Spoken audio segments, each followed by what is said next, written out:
Thank you, Mr. Whitman, Mr. Smith, my Indo-Pacific partner from Guam, Mr. Moylan, committee members, aloha, and thank you very much for the opportunity to testify today on your fiscal year 2024 NDAA. This committee will have another extensive discussion of the Indo-Pacific in this year's NDAA, as you should, but today I'd like to highlight my home state of Hawaii, which plays a central role in our national defense strategy.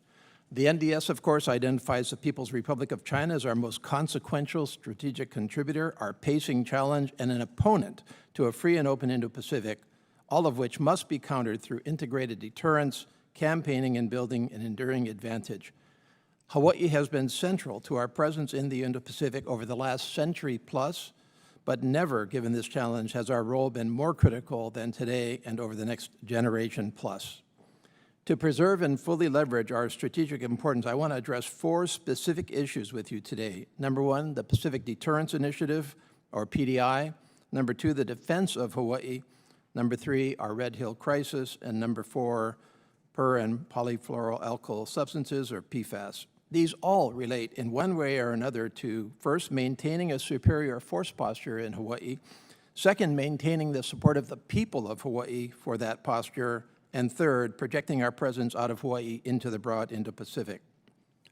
PDI. Of course, this is an instrumental part of integrated deterrence in the Indo-Pacific, which we have now funded at $7 billion plus, with the administration requesting $9 billion plus, and highlights key elements and investments needed to maintain our competitive advantage and lays the foundation that will be indispensable to our efforts for decades to come.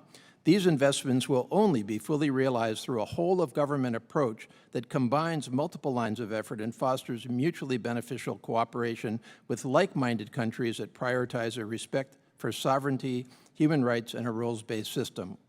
We cannot do this without the help of our allies and partners, and a continued investment in the security and development of these countries will provide us with the enduring advantage that we need. Second, the defense of Hawaii. In addition to partnerships, another instrumental part of our national defense strategy is simply defending our homeland, which includes my Hawaii, home to Indo-Pacific Command and numerous other force-multiplying defense assets. Hawaii's location in the Indo-Pacific provides us with a strategic competitive advantage and expands our operational reach into the Indo-Pacific. But if left insufficiently defended, it will also leave us highly vulnerable to the proliferation of advanced missile threats. The military agrees and has stated that Hawaii lacks modern, quote, surveillance capabilities to meet today's mission needs, such as an inability to characterize and classify targets or cover all required airspace. This is not acceptable, and I urge the committee's attention to accelerating this investment and planning to adequately defend Hawaii.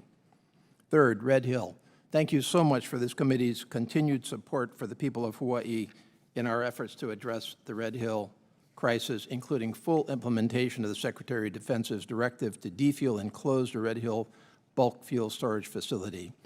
This has also fostered the benefit of requiring us to rethink our strategic bulk fuel storage capabilities out into the Indo-Pacific. That is being carried out with the support of this committee, and I urge your continued support. And finally, on PFAS. As elsewhere in the country, Red Hill has highlighted the dangers caused by PFAS, which has leaked from this facility. These have to be addressed, identified, and addressed over the long term to maintain the force posture throughout our country. I thank the committee again very much for your efforts, not only in the Indo-Pacific, but in my home state of Hawaii. Stand ready to help you wherever I can. Mahalo.